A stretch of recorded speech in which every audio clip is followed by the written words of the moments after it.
Vicente Garrido.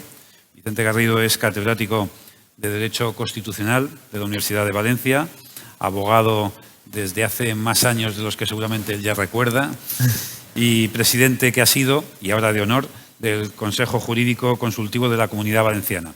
Vicente es una persona que identifica perfectamente el espíritu de esta tierra en cuanto a su capacidad de diálogo, de entendimiento, de búsqueda de soluciones, y así lo reconocen tantas instituciones, patronatos de fundaciones, asociaciones de las que forma parte y a las que sigue ayudando en su desempeño. En segundo lugar, a mi izquierda, Teresa Freixes. Teresa es catedrática de Derecho Constitucional de la Universidad Autónoma de Barcelona. Me resulta dificilísimo en estos resúmenes tan breves identificar las capacidades y las experiencias de cada uno de ellos. Yo diría que Teresa, entre otras muchas cosas, es experta en Derecho Constitucional Europeo, catedrática Jean Monnet y colaboradora de las instituciones europeas en distintos proyectos de aprobación de normas, de tratados, del diseño de la Unión Europea.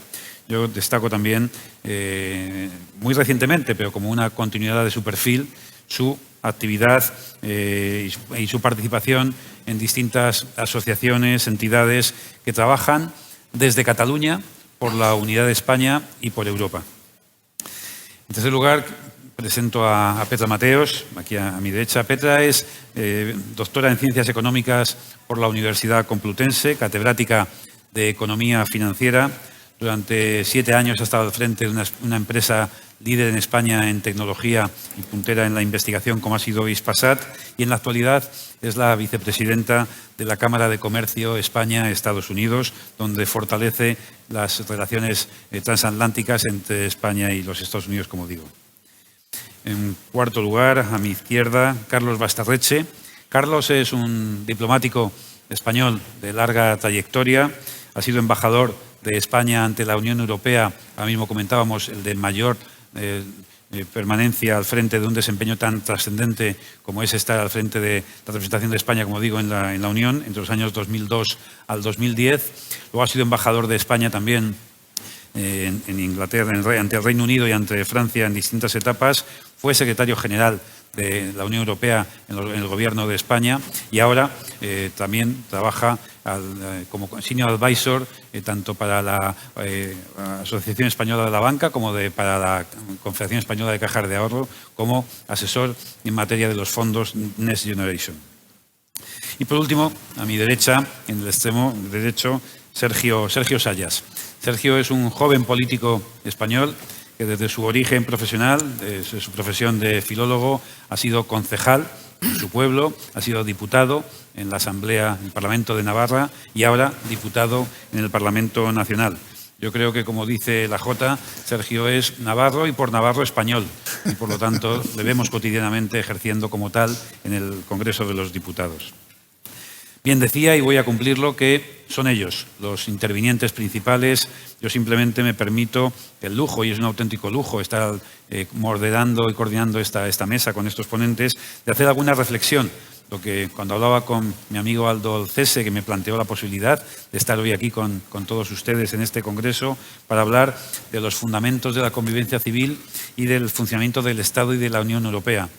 Muchas veces he pensado que en ocasiones, en los últimos tiempos en España, nos hace falta hablar de algo que parece que es de primero de democracia, de los fundamentos, de los elementos básicos de nuestra convivencia y nuestro modelo, a fin de cuentas, de la Constitución, de nuestra Constitución de 1978 como elemento vertebrador de nuestro sistema institucional, por ejemplo, del sistema de separación de poderes, del sistema que configura un Estado democrático y un Estado de derecho del que podemos sentirnos orgullosos, de su catálogo de derechos y libertades que también fortalecen y caracterizan un estado del bienestar extraordinario en el siglo XXI en la Europa occidental, también del sistema de garantías que fortalece el catálogo de derechos y de libertades y que también fortalece el sistema institucional, por ejemplo, cuando garantiza y establece el sistema de checks and balances, por ejemplo, para la independencia del Poder Judicial.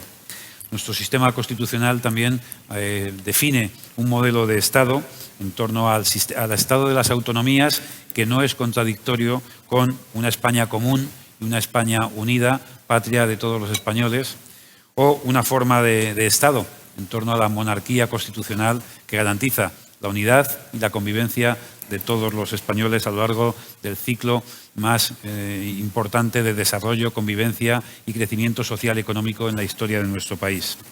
Y esa España, ese modelo de nuestra Constitución, también tiene una importante vocación europeística y abierta al conjunto de las relaciones internacionales. Por último, yo cerraría esta definición de cuál es nuestro sistema institucional y de nuestro modelo de convivencia con el modelo económico de economía liberal y economía de mercado que nos permite estar en el desarrollo de las naciones más avanzadas de nuestro entorno. Y esto es, y de cada uno de los conceptos a los que me he referido, podríamos estar, lógicamente, y en particular los especialistas en Derecho Constitucional, hablando horas y horas, pero estas son las pinceladas rápidas que caracterizan, en mi opinión, nuestro sistema, los elementos fundamentales del funcionamiento de nuestro Estado y nuestra presencia en la Unión Europea. Y en torno a estas cuestiones y a todas las que cada uno de ellos quiera, lógicamente, apuntar, es en lo que vamos a reflexionar. Y yo termino aquí y me limito ya simplemente a dar la palabra a los ponentes, a los que, como les he comentado, lamentablemente el tiempo va muy justito en estos formatos tan abiertos, tan ricos en la presencia, pero os pediría, por favor, que una primera intervención de en ningún caso mayor a 6 minutos, para que luego haya posibilidades de volver a tomar la palabra para ajustar, responder, debatir, si fuese el caso. Así que empiezo con Vicente Garrido como primera intervención. Gracias, Vicente. Muchísimas gracias, querido Rafael. Y para mí es un honor formar parte de esta mesa y que además la presidas tú, que sabes por muchas razones el cariño que te tengo. Y lo que sí que te pido es que, como tiendo a enrollarme, pues me cortes cuando me pase, porque seguro que supero esos 6 minutos que nos has dado. Montesquieu construyó la doctrina, porque yo voy a hablar de la separación de poderes, de esta separación de poderes en unas páginas magníficas en el espíritu de las leyes. Y sus reflexiones allí pues siguen teniendo un gran valor hoy en día. España es un Estado donde formalmente hay separación de poderes y los 3 clásicos se hayan repartidos entre diversos órganos, gobierno, cortes generales, jueces y magistrados, que se puede admitir, ejercen controles mutuos y recíprocos que evitan la concentración excesiva de poder en un órgano, en una institución o en una persona. Sin embargo, el engranaje de estos 3 poderes del Estado, dejemos aparte otros como el funcional de la Corona o el que corresponde al Tribunal Constitucional, no es óptimo y presenta no pocas disfunciones. Me limitaré a señalar 2 ámbitos, en el ámbito parlamentario y en el ámbito del Poder Judicial. Del Poder Judicial, pues en concreto en 3 extremos. Estamos viéndolo día a día en la televisión, la polémica que hay en torno a la renovación del Consejo General del Poder Judicial. Y este es un extremo, la forma de elección de los miembros del Consejo General del Poder Judicial. En segundo lugar, pues algo que también de alguna manera es contestado desde la sociedad civil, que es la dedicación a la política de jueces y magistrados y su regreso ulterior a la función judicial, sobre todo a determinados juzgados y tribunales como los que tienen que juzgar a políticos, la Audiencia Nacional, o los que tienen que revisar las actuaciones de una administración a la cual el político previamente, el juez político ha estado sirviendo y que ahora sirve otro partido político diferente. Me estoy refiriendo a la jurisdicción contencioso-administrativa, lo cual propicia una imagen que no favorece la necesaria independencia judicial. Y esto es un problema que no está resuelto, que está ahí, ha habido intentos de resolverlo, pero la realidad es la que es y ejemplos pues podríamos poner muchos. En segundo lugar, y le dedicaré el menos tiempo posible, es el problema que hay en torno a la Fiscalía General del Estado. También la imagen, el hecho de haber nombrado fiscal general del Estado a una fiscal de carrera, pero que estaba sentada en el sillón del Consejo de Ministros y de ahí pasó sin solución de continuidad al sillón de la Fiscalía General del Estado, pues no propicia tampoco una imagen de independencia, porque el Ministerio Fiscal forma parte del Poder Judicial y parece que haya una estrechísima relación, aunque la Fiscalía General del Estado dependa del Gobierno. El hecho de que sea una ministra del Gobierno, ya digo, sin solución de continuidad la que lo ostente, pues da una imagen que también es contestada desde la sociedad civil y desde ámbitos políticos. Y, en tercer lugar, la forma de elección del Consejo General del Poder Judicial y sus funciones. Bueno, yo creo que se pone siempre el acento en la forma de elección de los miembros del Consejo General del Poder Judicial, que fundamentalmente pues, pasa por las Cortes Generales. Son los diputados y los senadores los que eligen hoy en día a la totalidad de los miembros del Consejo General del Poder Judicial. Se ha criticado mucho. Inicialmente, en 1980, hubo una ley en virtud de la cual 12 miembros del Consejo eran elegidos por los jueces directamente. Esto también se ha criticado porque se dice que carecen de legitimidad democrática para elegir a la mayoría de los miembros de un órgano constitucional del Estado, pero después en 1985 se modificó y bueno, es un sistema que en términos generales llega a nuestros días y hoy en día pues, está colapsada la renovación del Consejo General del Poder Judicial, cuyo mandato, el mandato de sus miembros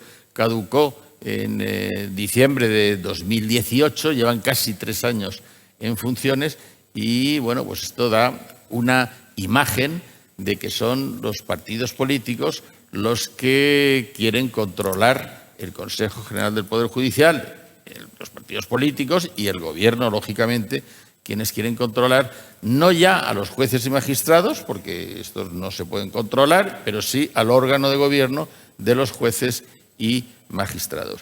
Bueno, pues esto ha sido una preocupación de la Unión Europea.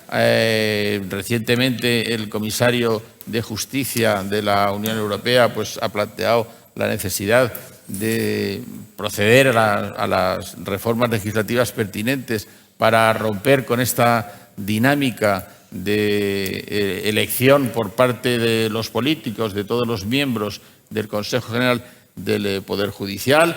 También el Grupo Greco del Consejo de Estado ha expresado su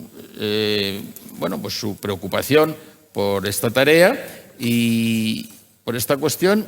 Y este Grupo Greco, pues precisamente mañana jueves, día 30 de septiembre, publicará su informe sobre la implementación en España de las recomendaciones que ha venido realizando a nuestro país acerca de las medidas anticorrupción relativas a parlamentarios, a jueces y a fiscales. Es un informe que está hecho desde el mes de marzo pasado, pero que para que se publique lo tiene que autorizar el Gobierno correspondiente. Este Gobierno lo autoriza y, por lo tanto, mañana conoceremos ese informe.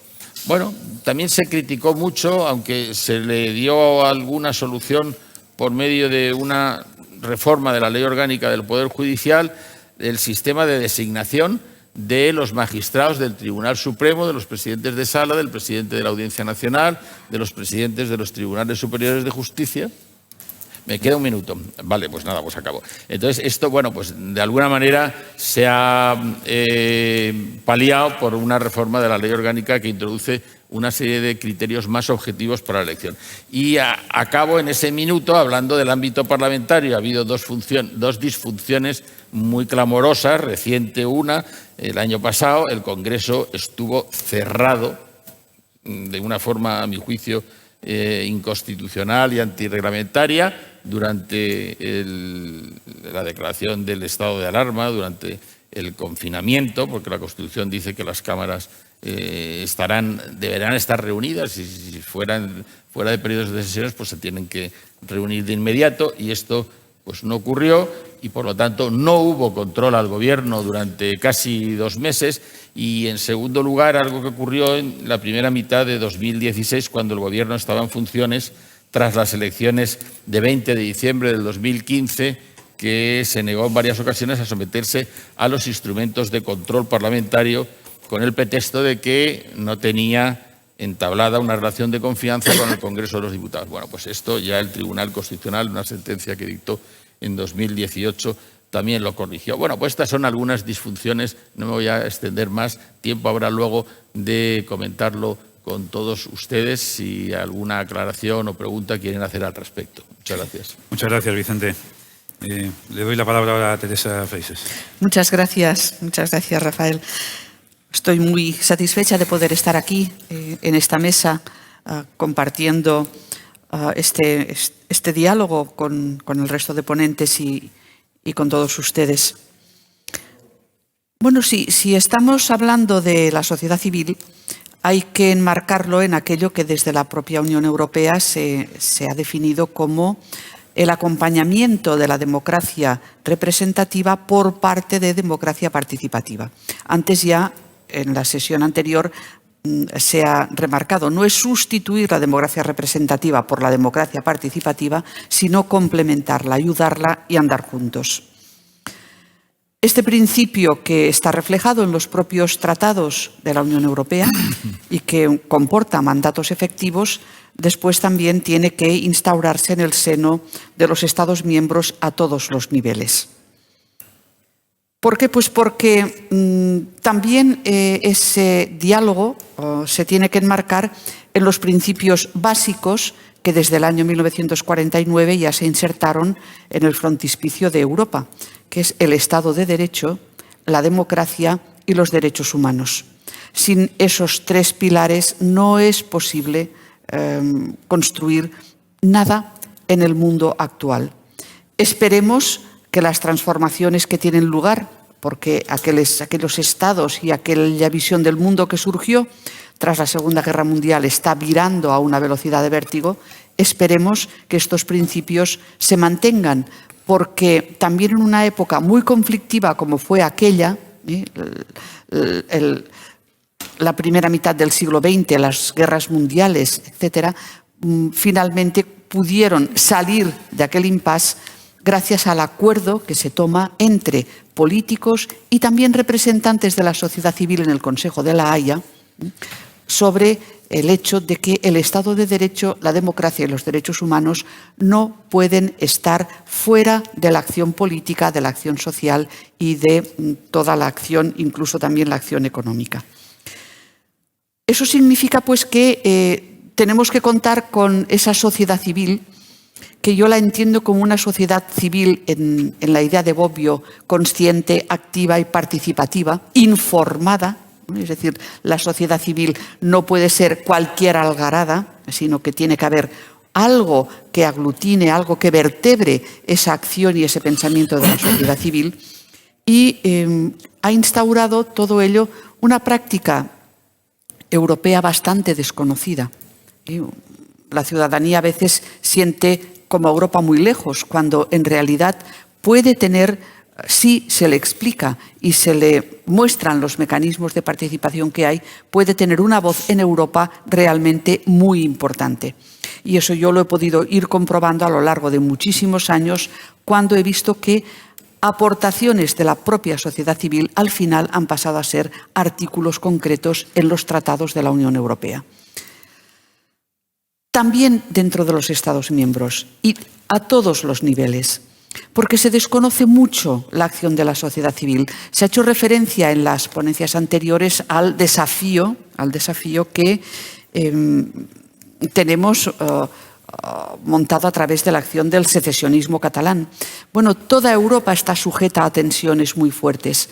Cuando se celebraron los 40 años de la creación de las comunidades europeas, el lema de acción que adoptamos en aquellos momentos desde la sociedad civil, desde las propias instituciones, fue no al nacionalismo y no al populismo, porque nacionalismos y populismos son un cáncer que puede llevar al traste con todo aquello que estamos edificando democráticamente dentro de nuestras sociedades europeas y en el propio seno de la Unión Europea.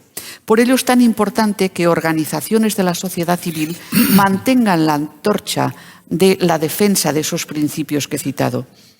Por ejemplo, Universitaris per la Convivencia en Cataluña, donde tenemos aquí, en este foro de Valencia, miembros presentes y muy activos, que defendemos la institucionalidad, que defendemos que las universidades no sean un foco únicamente de acción política, sino que sean aquello que institucionalmente tienen que ser. Y la única respuesta positiva que tenemos es cuando llevamos los problemas a los tribunales y nos dan la razón.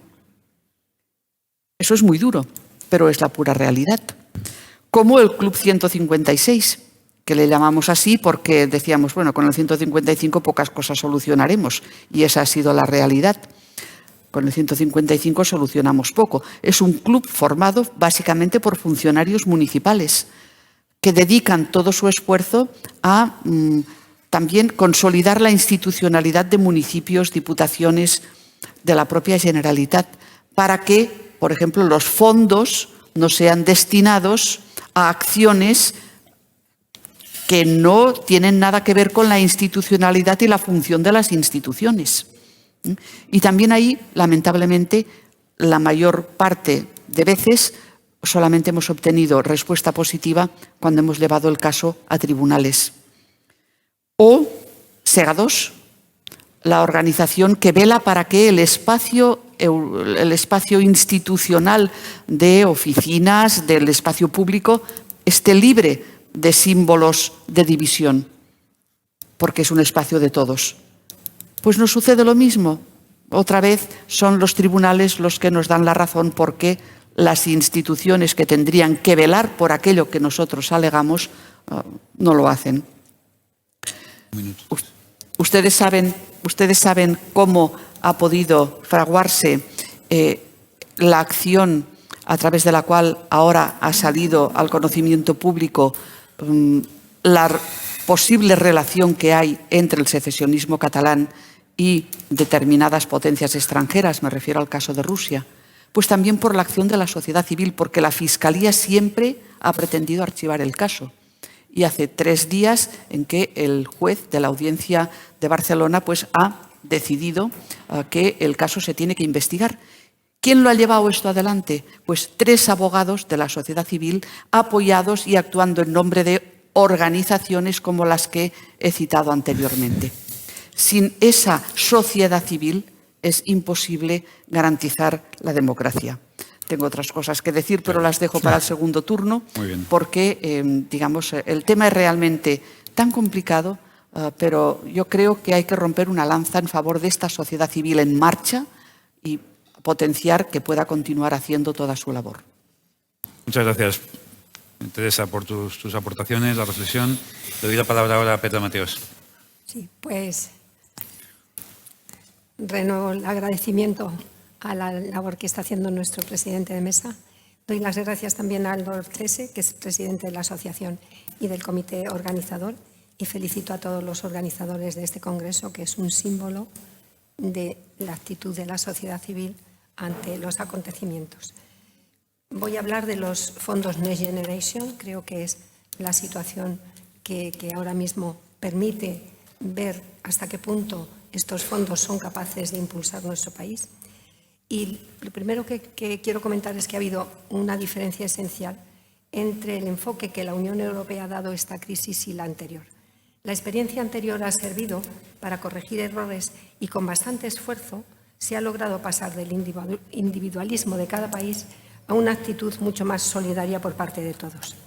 Ha generado una serie de transformaciones y de iniciativas que merece la pena destacar, y para mí una de las más evidentes son los fondos Next Generation.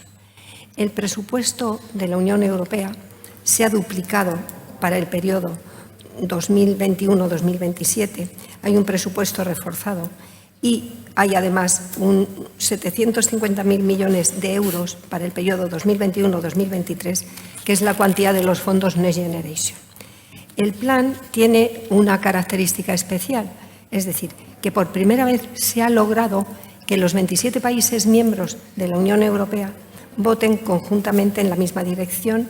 Hubo mucho debate, pero finalmente España fue uno de los promotores que consiguió que una parte de los fondos a recibir fuera por transferencia no reembolsable. Y el resto son por un presupuesto que es emisión de bonos que se incrusta en el presupuesto europeo, lo que implica, de hecho, algo que antes parecía inalcanzable, que era la mutualización de la deuda.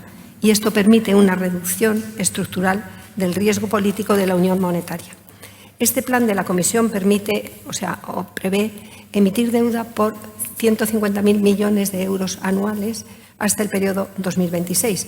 Y esto es un hecho significativo porque es una inyección de bonos en el mercado, que lo que va a permitir va a ser tener una mejor imagen y una mayor presencia del euro en el mercado internacional de capitales.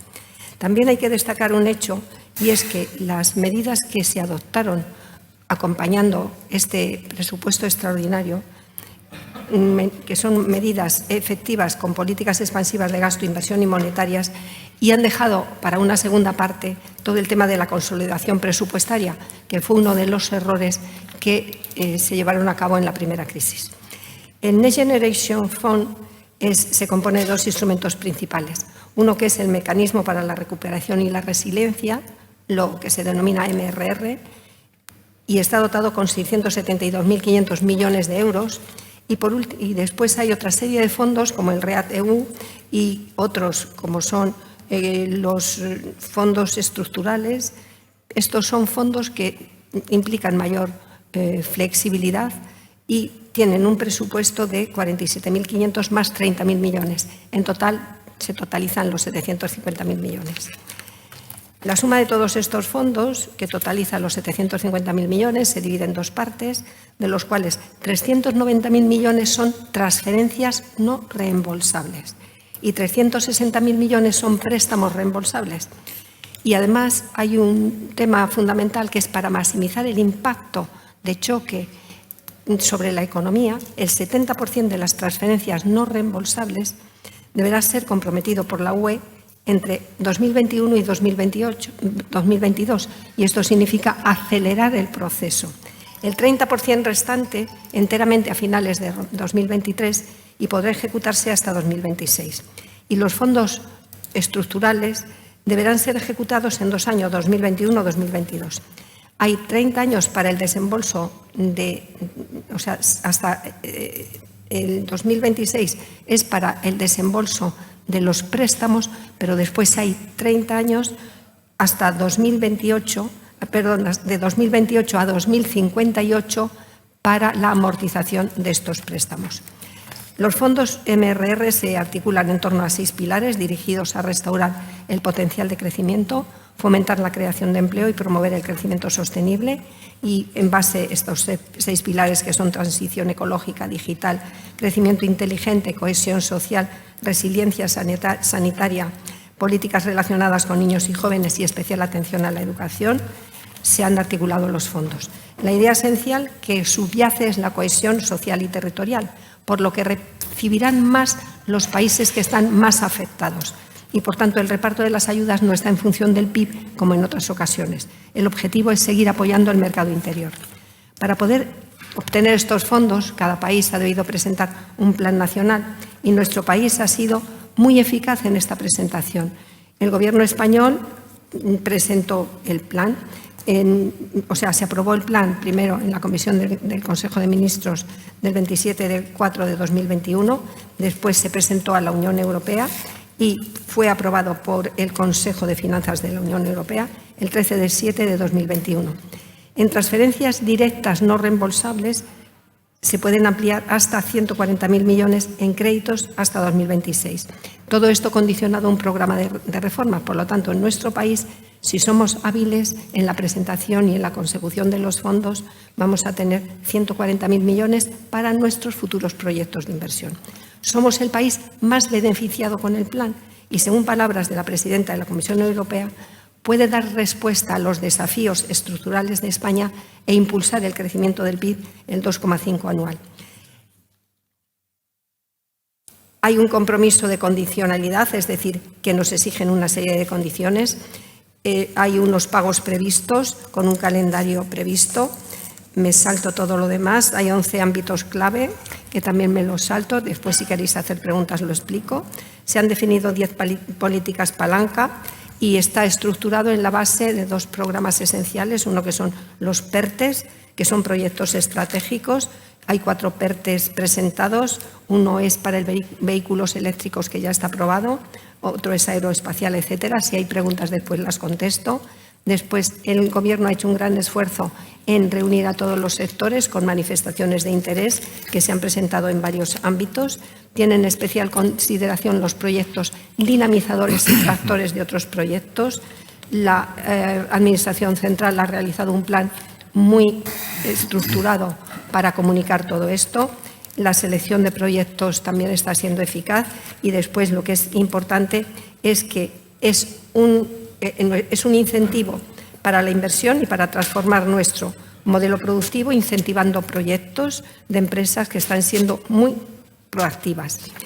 Pero la subvención es solo una parte del proyecto, las empresas tienen que comprometerse con inversión y por lo tanto tienen que hacer buen análisis y hay proyectos atractivos pero que exigen un periodo de ejecución más largo y uno de los aspectos esenciales es la capacidad tecnológica. España cuenta con grandes profesionales y en empresas que tienen una gran capacidad tecnológica, por ejemplo, una que conozco bien que es Técnicas Reunidas, donde soy consejera, hemos presentado 40 iniciativas, desde luego, unidos a otras empresas. Las administraciones públicas tienen que hacer todo lo que es canalización de recursos, control, auditoría, etcétera, para lo cual se exige una gran fiabilidad y una gran efectividad. Hay 4.000 millones para la reforma de las administraciones públicas. No olvidemos que hay que gestionar con efectividad y transparencia. Tenemos que responder ante la Unión Europea y el éxito en la ejecución del plan, y por eso sería mi mensaje final, es que exige el cumplimiento de objetivos y resultados. Tenemos que ser eficaces en la presentación, en la gestión, ejecutando bien los proyectos. La Administración tiene que ser eficaz en los sistemas de control y afrontar unidos los retos que hoy nos enfrentamos. Me gusta recordar a Karl Popper que decía: el futuro está muy abierto, depende de nosotros, de todos nosotros, y por lo tanto todos tenemos que aportar. Muchas gracias. Muchas gracias, Petra. Gracias por la exposición tan exhaustiva y detallada en tan poco tiempo de un sistema tan importante como los fondos Next Generation. Vamos con Carlos Basterretxea, seguramente para continuar en el contexto europeo y de los fondos en este momento, ¿verdad? Sí, muchas gracias, presidente. No nos hemos coordinado bien, Petra, tú y yo, porque yo voy a hablar de los fondos también. Pues cuenta. Y no sé si voy a... me parece que no te voy a contradecir, pero voy a intentar dar titulares. Primer titular. El bienestar económico de España está íntimamente ligado a la Unión Europea, que esto es lo que yo creo que tiene que entender la sociedad civil. El 65% de nuestras exportaciones van a Europa, por lo tanto es nuestro mercado, y estamos en el euro, y como se ha demostrado, el euro ya es un matrimonio indisoluble, no hay divorcio. Segundo, aunque los fondos teóricamente son una respuesta a un fenómeno excepcional, como ha sido la pandemia, claramente tienen un efecto y una vocación de permanencia. Y ahora explico por qué. En dos planos. Primer plano, el plano europeo. Ya lo ha dicho Petra. Para mí es un momento constituyente del nivel del mercado interior, la unión monetaria, etcétera, etcétera. Pero es que además esto viene a solucionar defectos de la construcción europea, que sabemos que no es perfecta, y un momento, la Unión Económica y Monetaria, de hecho, era una unión monetaria, pero la pata económica era totalmente vacía y no tenía un instrumento presupuestario anticíclico. Y ahí hay una cosa que me decían, los shocks asimétricos. ¿Qué va a pasar cuando estemos en Europa de shocks asimétricos? Pues que cada uno se va a tener que buscar la vida por su cuenta, y eso era un defecto. Esto viene, evidentemente, a solucionarlo. Y aunque hoy sale en El País declaraciones de un comisario europeo y dice, no, esto es una sola vez para tal y esto no se repetirá. Bueno, esto es como el cuadro de Magritte, esto no es una pipa. Bueno, evidentemente que el tema de los fondos, como digo, es un tema estructural y que se va a seguir discutiendo. Pero no se va a seguir discutiendo de forma aislada.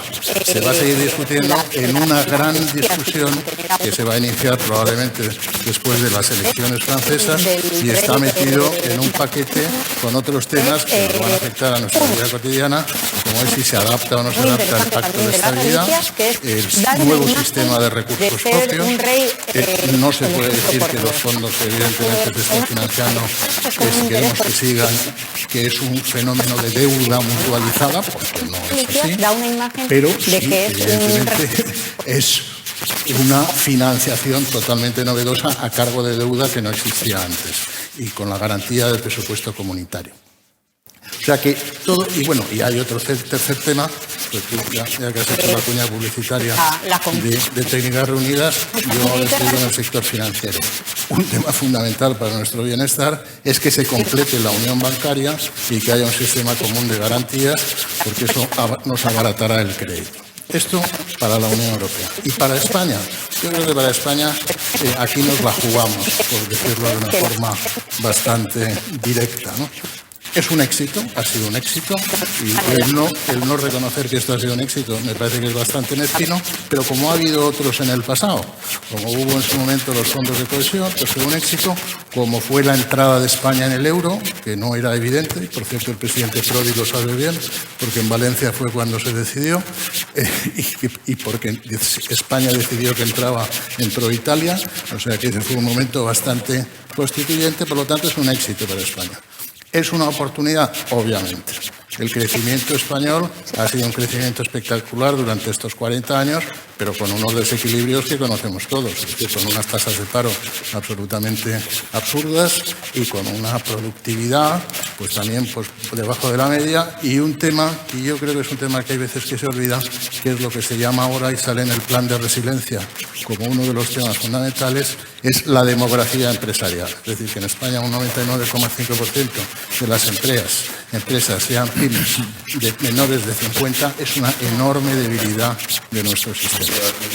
Y ahora es el momento precisamente de intentar que en la próxima crisis que haya no tengamos que necesitar de esta forma los fondos, porque está claro que la resistencia española, cada vez que hay una crisis, como fue en el 2010 o como ha sido ahora, pues ahí se ponen en evidencia cuáles son nuestros problemas. Por lo tanto, es una oportunidad para corregir esos defectos. El último tema es un reto. Yo, gracias a Dios que ya no estoy en la administración, porque ahora tengo un profundo respeto por la gente que va a tener que gestionar estos fondos en la administración central, administraciones locales, y eso el exministro catalán sabe un montón. Es un lío, esto es un lío, porque para que en Valencia lo que se lleva me parece que es el riego, se llama el riego a manta, ¿no? Que es por inundación. Bueno, ¿qué es lo que se hizo en el fondo con el tema de los fondos estructurales? Ahora estamos en un mundo distinto. Estamos en la aspersión y en el gota a gota. Para que llegue a todas las pymes, todo esto tiene que ser gota a gota. Y luego voy a dar un ejemplo que vi el otro día que se entiende muy bien. Pues para eso es fundamental una cosa que en España no hacemos tan bien, que es la colaboración público-privada. En todos los cuadros del gobierno, en el factor inversión al que se ha referido Petra, es 1 por 4, para poder llegar a un objetivo tremendamente ambicioso de que en 3 años haya un crecimiento del PIB del 1,5%. Para hacer eso es absolutamente fundamental que esa colaboración público-privada, y encima con la complejidad de nuestro sistema administrativo, que por definición y constitucionalmente pues las comunidades autónomas locales tienen que tener un papel muy relevante, eso es una fortaleza, pero también es una complicación, no nos engañemos. Por lo tanto, tiene que haber una coordinación estrechísima entre las dos caras de la moneda. Y aquí estamos viendo pues algunas cosas donde parece pues que hay un cierto enfrentamiento, ¿no? Cuando hablas de la reforma laboral, o ahora de repente las eléctricas son las malas y los culpables de todo. Sí, igual que pasa a nivel político, pues a nivel económico nuestro bienestar depende de que haya un entendimiento. Un ejemplo que es, yo creo, muy gráfico, y con esto termino. Uno de los proyectos más ambiciosos y más relevantes, ¿no? Es el tema, por ejemplo, de la rehabilitación de viviendas. Se tiene que aprobar uno de estos días. En España todos los gobiernos han fracasado bastante en este tema, de derecha, centro, lo que sea, y se ha conseguido una velocidad de crucero solamente de 30.000 al año. En cambio, el Reino Unido ha sido un éxito. Es una fuente de creación de empleo espectacular y al mismo tiempo de conseguir también los objetivos de sostenibilidad medioambiental. El objetivo del gobierno español, que es enormemente ambicioso, es en 3 años prácticamente medio billón de viviendas. Medio millón, 500.000, 450.000, una cosa así. Lo cual significa 150.000 al año. Pues no se pasa de 30.000 al año a 150.000, es un tema enormemente complejo, donde entra la propiedad privada, entran las comunidades de propietarios, decisiones individuales, y esto sí que es el riesgo gota a gota, si no hay una como colaboración, centro en el este Cáliz caso, o el Grial, ¿no? obvio, Porque el eso propio también muchas sector veces hay financiero. una medio conflicto. Hay una Pero que no demostración hace más que reciente muy buena que han ese sido los atractivo créditos ICO, que que tiene que ha sido 100.000 millones, o sea, bastante más de lo que hay ahora, que ha funcionado muy bien y gracias a eso pues los efectos de la pandemia han sido menores. Por lo tanto, esto, en el espíritu, yo creo, que ha dicho Aldo en la presentación suya, a través de la cultura, de toda la decíamos, sociedad ¿no? De la española, música, no de la solamente orfebrería. parte pública, Es que sino también, pues, destaca pasiones, y no solamente de Una la parte pieza económica, sino de toda la sociedad, que despierta que tenemos muchísimo el interés y hacer que no frente creo a yo. este tema y sacar buena nota porque nos están mirando, ¿no? Nos están mirando por ahí fuera y hay algunos que quieren que no tengamos eso. Muchas gracias, Carlos. Gracias por un análisis tan minucioso de los riesgos y de los desafíos que tenemos por delante en este contexto. Vamos contigo, Sergio, para cerrar esta primera intervención y luego le damos otra vuelta. Pues muchísimas gracias. En primer lugar, decir que es un placer estar en esta mesa de debate, así que muchísimas gracias a los organizadores y, por supuesto, a todos ustedes. Lo bueno de hablar el último es que uno puede picotear de las intervenciones anteriores. Y decía Teresa, y lo comparto, que el populismo y el nacionalismo, que no deja de ser una variante del nacionalismo del populismo, es el mayor cáncer que tenemos en la Unión Europea. Y creo que precisamente el antídoto es la Unión Europea.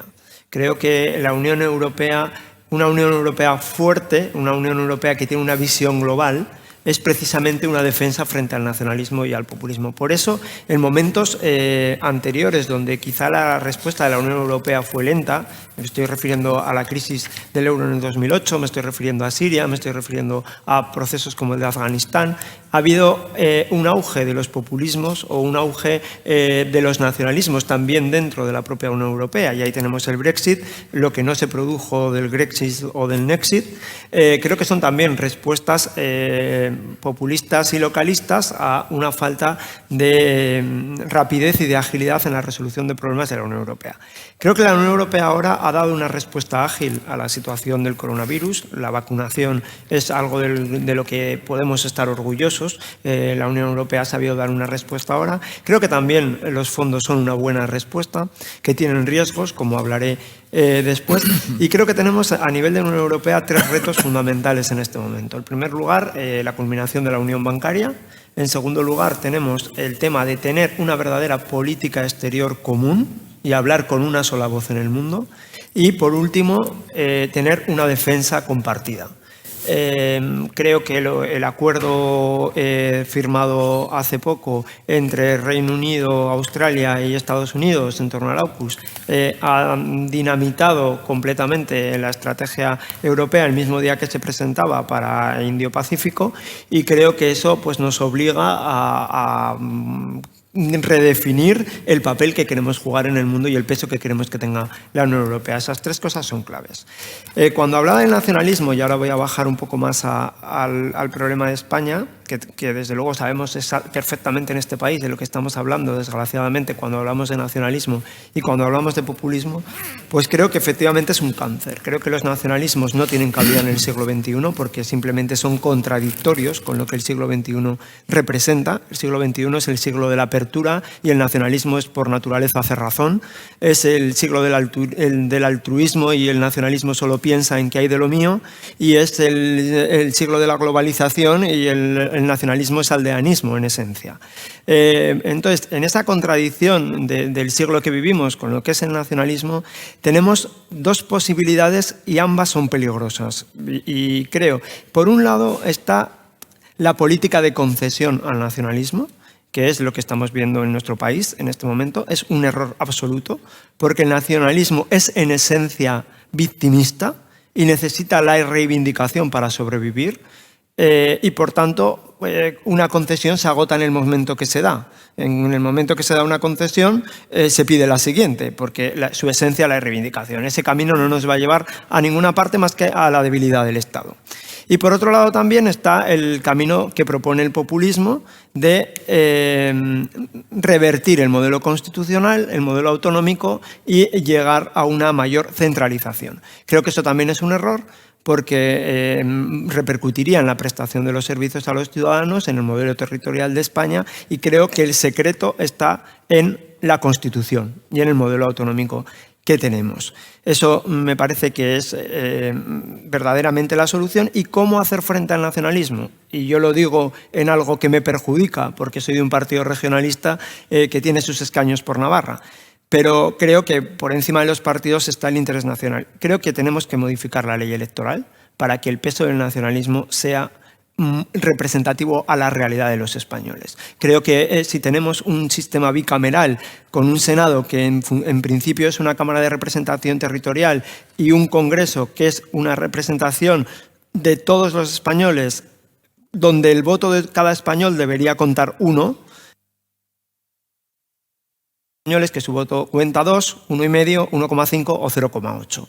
Y mientras eso sea así, hay una sobrerepresentación minorías en el Congreso de los Diputados, entre las que me incluyo, porque estoy en las minorías. Creo que ese papel de representación territorial lo debería tener el Senado y el sistema de elección por provincias debería corresponder al Senado y que la circunscripción única debería ser para la elección al Congreso. Y acabo muy brevemente con el tema de los fondos europeos, que creo que es vital en este momento. España ha sido la economía más castigada de la Unión Europea. Nos quedan 8,4 puntos de PIB para alcanzar los niveles de PIB prepandemia. Alemania o Francia están a 3, para que nos hagamos una idea, y por tanto nos estamos jugando el futuro de una manera fundamental con el buen empleo de los fondos europeos. ¿Cuál es el riesgo que veo? Veo el riesgo de opacidad total.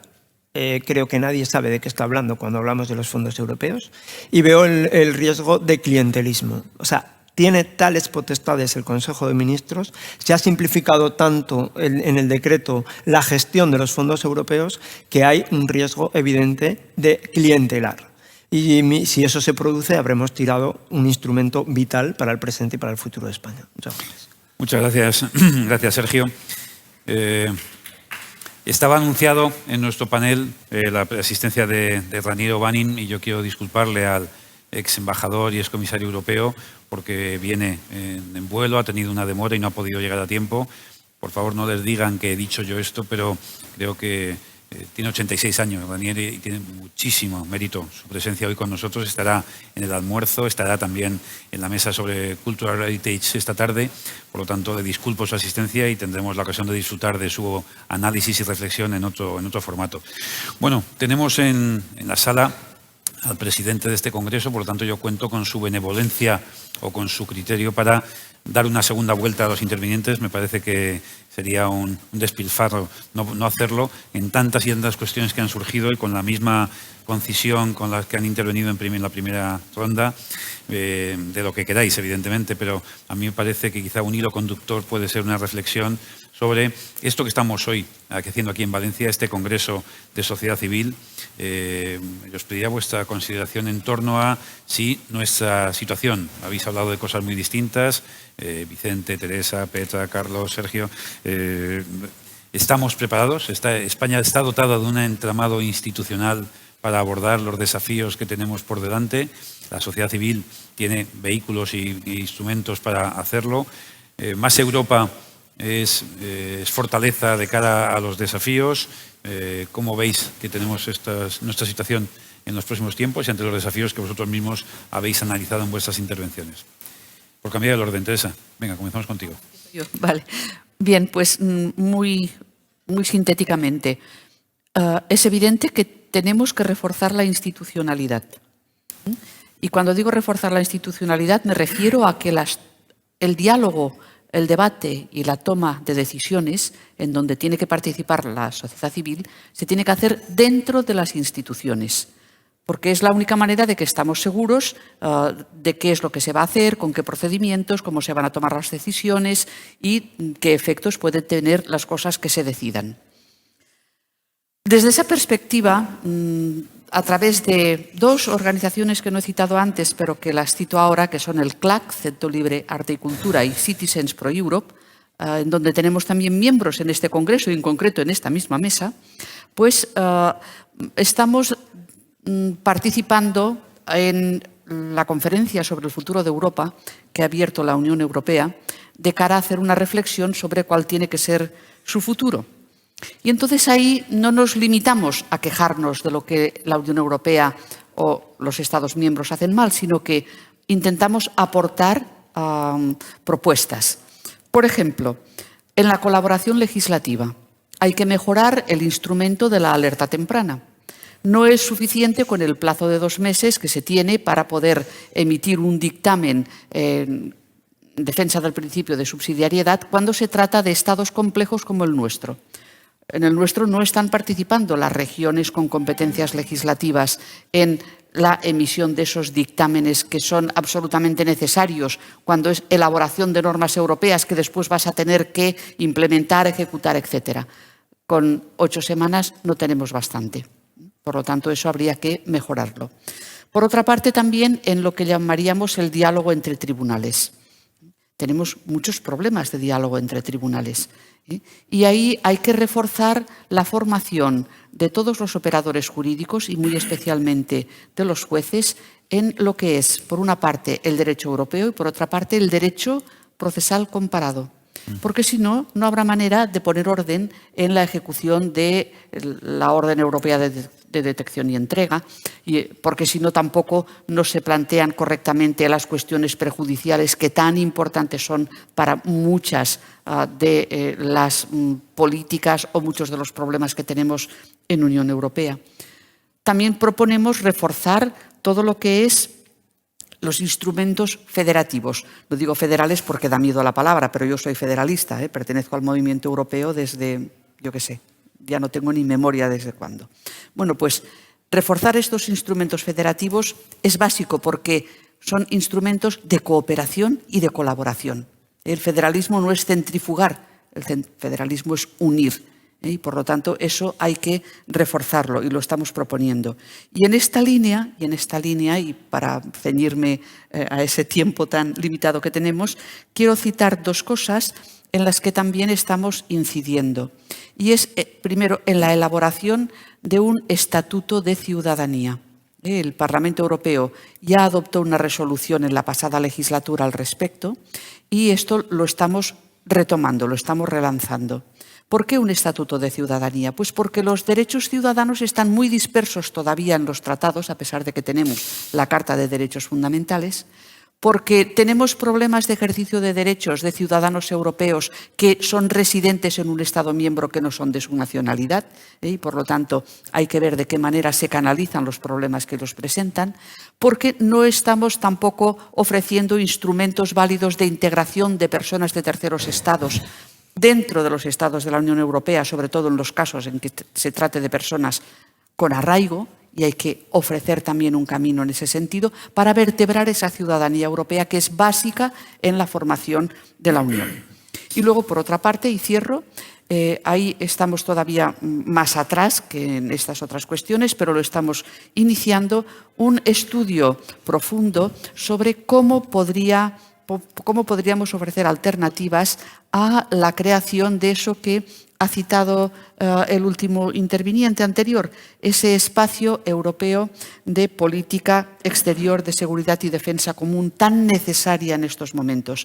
Aquí liderando desde Araucaria, otro grupo de reflexión, coordinado en este caso desde la Universidad de Sevilla por el doctor Antonio Hermosa, pues estamos iniciando unos estudios sobre ello para poder tener un debate profundo y ver de qué manera Europa hace frente a todos estos desafíos que esta transformación mundial que estamos ahora padeciendo, porque es que la estamos padeciendo, podrían enfrentarlos. Es un reto realmente muy, muy tremendo, pero no queda otra. La ciudadanía tiene que ser, ya lo he dicho antes, como decía Bobbio, informada, activa, consciente. No podemos parar. Y por lo tanto celebro que se haya realizado este congreso porque eso demuestra que la ciudadanía está en marcha, que la ciudadanía anda y que vertebrará la ciudadanía en España y que también la tiene que vertebrar en Europa, no digamos ya en el mundo, eso ya es muy, muy utópico, ¿no? Pero en todo lo que es nuestro entorno cercano es muy necesario que todas estas iniciativas existan. Algunos critican que eso es una atomización enorme. Bueno, cuando el viento sopla en la misma dirección, granito a granito se hace la duna. Por lo tanto, no las veamos como un inconveniente, sino que veamos que todas estas organizaciones de la sociedad civil puedan converger y puedan aunar esfuerzos en la misma dirección. Muchas gracias, Teresa. Vicente. Bueno, yo respondo con suma brevedad a la pregunta que has hecho de si está bien pertrechada la sociedad civil en España. Pues yo creo que la sociedad civil es una sociedad rica en cuanto a fundaciones, en cuanto a asociaciones, en cuanto a agrupaciones y además quieren participar. Hay una voluntad de participar en la conformación de la voluntad pública y de participar un poco de alguna manera en las tareas de gobierno, colaborando, como he dicho antes esta mañana, colaborando con los políticos, que son los que tienen el encargo de los ciudadanos de administrar el país. Pero yo veo que hay una dificultad para que funcione con fluidez lo que es la sociedad civil, y es que en muchas ocasiones hay miedo. Hay miedo por el totalitarismo muchas veces de los partidos políticos o de los poderes públicos. Hay miedo porque vivimos en una sociedad en gran parte subsidiada. Es verdad que la subvención se establece como mecanismo de fomento de muchas actividades y muchas instituciones integrantes de la sociedad civil viven o están deseando siempre, constantemente, la subvención. Y para la subvención, pues la subvención comporta, desgraciadamente, sometimiento, seguidismo. Y de alguna manera, pues hay que perder ese miedo que existe en la sociedad, precisamente por la reacción que una postura o una opinión diferente a la que le gusta al poder político establecido pueda tener y pueda perjudicar a esa concreta asociación. Gracias, Vicente. Gracias. Petra, adelante. Sí. Yo voy a dar un enfoque diferente porque ellos son muy expertos en lo que es institucionalidad de la sociedad civil. A mí me gusta más verlo desde el punto de vista de las empresas y desde el punto de vista de la conexión y la capacidad de armonización de intereses entre lo que es el liderazgo público y la fuerza de las empresas. Porque creo que es evidente, uno de los grandes objetivos del plan es poner dinero para que haya un impulso económico-social que sirva para reconstruir el país, por así decirlo, y que sirva para reindustrializar España. En ese sentido, el plan tiene que ser exitoso y para ser exitoso tiene que haber una armonización de intereses también entre los distintos países, porque indudablemente en la Unión Europea estamos viviendo una etapa de creciente polarización política y desde el punto de vista operativo hay por parte de la Unión Europea la idea de que se puede incentivar la inclusión en este plan de proyectos transfronterizos y también digamos que haya proyectos multipaís. Entonces, para mí, la colaboración entre las empresas, los ciudadanos, el gobierno, las distintas fórmulas de gestionar los proyectos y también la colaboración entre países es uno de los objetivos o uno de los procesos que hay que lograr. Los fondos de cohesión llevan años avanzando en la Unión Europea y están los fondos FEDER, etcétera, etcétera, y ya se ha construido, de eso sabe mucho más nuestro compañero que yo, pero desde luego ya hay un camino en lo que son los fondos de cohesión.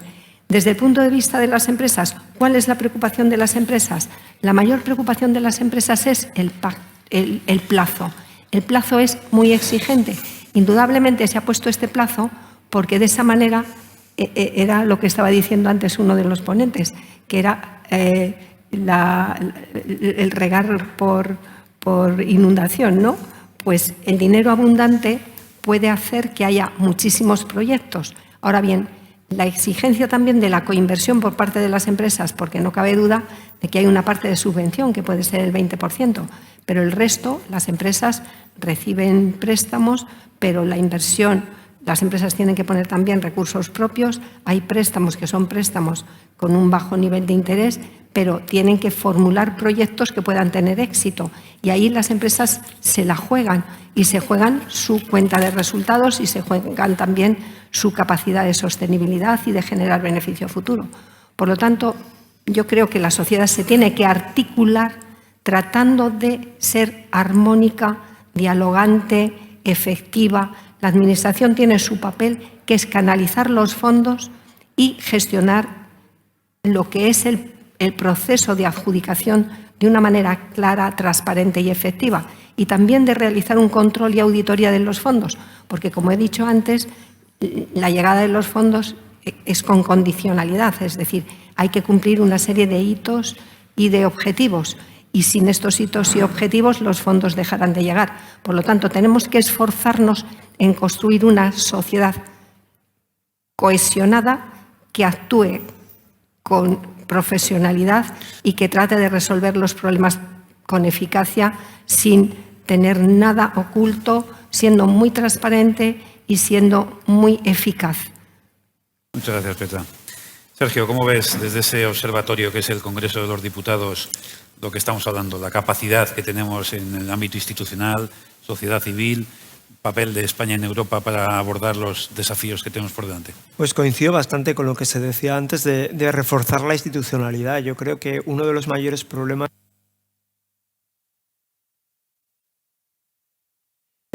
cada día colaboramos de una manera ingente todos los que estamos ahí, ¿no?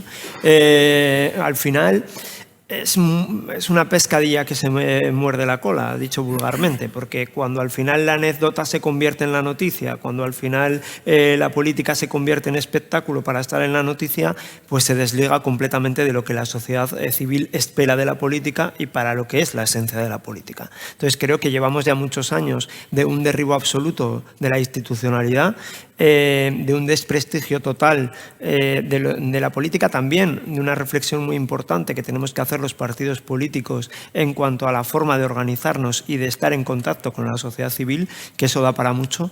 Y por último, acabo con una cosa respecto a los fondos europeos, y lo ligo también con esto, ¿no? Yo creo que hoy en la política falta una conciencia de Estado y falta una ambición por querer alcanzar pactos de Estado. Los pactos de Estado se tienen que buscar, para empezar, porque si no se buscan es muy difícil alcanzarlos. Y luego tiene que haber voluntad de alcanzarlos. Los fondos europeos, evidentemente, traen dinero, pero también piden contrapartidas. Y esas contrapartidas tienen que ser de Estado, para que sean perdurables en el tiempo. Porque si solamente son unas medidas de gobierno, decaerán cuando decaiga el gobierno. Y así llevamos años de leyes de educación que se cambian, de políticas que se parchean en materia de pensiones, en materia de reforma laboral, etc. Creo que es un momento para sentarnos entre quienes pensamos diferente, pero tenemos una misma idea de España, y afrontar juntos los retos que son capitales. Muchas gracias. Carlos, ya para ir cerrando, pocos como tú tienen la visión y la experiencia de la posición de España ante la Unión Europea, el conocimiento de la administración española y ahora también de la empresa, del sector financiero. ¿Cómo nos ves? Muchas gracias. Yo estoy un poco deformado, precisamente por esto. Entonces voy a ser un poco, por ejemplo, el tema de Más Europa. Os voy a decir dos cosas. Más Europa, por supuesto. Era el lema, por cierto, de nuestra brillante presidencia del año 2000. Por lo tanto, ahora, ojo, más Europa no quiere decir más España, por definición. O sea, más Europa es buena para España, pero los problemas que tenemos internamente y que han reconocido muchos de los ponentes se arreglan en casa. Y claro, ahí si vamos a un proceso de cada vez la toma de decisiones aquí, voy a decir una barbaridad, pero en fin, si se confederaliza, tú entiendes de esto, la toma de decisiones en el tema europeo, estamos muertos, porque esto es uno de los pilares y de las fortalezas básicas de tener un gran Estado, ¿no? Que eso siga siendo una competencia central. O sea, que este es un tema. Entonces, la institucionalidad, pues yo también hay, perdona, que voy a ser, pero ahora me he vuelto anglosajón después de pasar por Londres, yo echo mucho de menos pues que haya un select committee como hay en el Parlamento británico, donde todos los funcionarios y a cámara abierta, en el que todo el mundo les puede, todas las decisiones comunitarias, pero pasan por ahí y las cuentan de pe a pa. Yo he sido convocado alguna vez por la Comisión Mixta Congreso-Senado Y es una delicia para el funcionario, porque todos no te ponen ninguna pega, todos son simpatías, amigos, etc. No. El Parlamento está ahí para dar caña a la Administración y para que la Administración responda y justifique. Y, por lo tanto, para mí la institucionalización la tenemos. Por supuesto que la sociedad civil es importantísima, pero tampoco creemos debates aquí artificiales. La sociedad española es profundamente europeísta y en todos los eurobarómetros sigue saliendo un 84%. Y es de las pocas cosas que mi generación de la transición, aquí han cambiado muchas cosas, pero en cambio en el tema europeo, los jóvenes son igual de europeos que ahora. Y posiblemente por las mismas razones. Mi generación pues tenía una cierta aversión a lo que era España en aquella época en que éramos raros y distintos. Y ahora posiblemente los jóvenes lo que pasa es que no se fían nada de los políticos españoles. Pero el resultado es bueno, seguimos siendo europeístas. O sea que desde ese punto de vista yo creo que tampoco hay algunas voces que son antieuropeas, pero son totalmente marginales, ¿no? Y luego, en el tema de los fondos, se vuelve a los fondos. Obviamente hay que tener mucho cuidado, ¿no? Porque la tentación del clientelismo es muy fuerte y se conoce. Y claro, eso es profundamente ineficaz. Si los fondos lo que van es a financiar gasto corriente, eso es un desastre. Si van a financiar aumento de gasto público, ya estamos, uno de nuestros problemas es ya el endeudamiento excesivo. O sea, que tienen que ser eficaces. Y la eficacia, quien la tiene, le guste o no a la gente, es el sector privado, porque tiene que tener una cuenta de resultados, porque tiene que pagar unas nóminas. O sea, que lo que no va a dar es dinero a proyectos que no sean solventes, a proyectos que sean eficaces y que sean de futuro. Y eso, pues, tiene que haber una conciencia. La sociedad civil tiene que empujar hacia eso y pedir responsabilidades en eso. Porque yo no creo que haya opacidad, sino quitarse un poco, como se ha hecho a veces en la pandemia, ¿no? Porque las decisiones las tomen las comunidades autónomas. Hay que tener mucho cuidado con eso. Muchas gracias, Carlos. Vamos terminando. Hay otra mesa posterior antes del almuerzo y no queremos invadir sus tiempos. Quiero agradecerles a los intervinientes. Ustedes ya sabían y ahora lo han podido comprobar que cualquiera de ellos podía haber dado una conferencia de esta hora y media y mucho más. Gracias por la moderación en el uso del tiempo y la prudencia en seguir las instrucciones de este moderador. Muchas gracias a ustedes por su paciencia y por su asistencia y acabamos entonces aquí con esta mesa. Muchas gracias.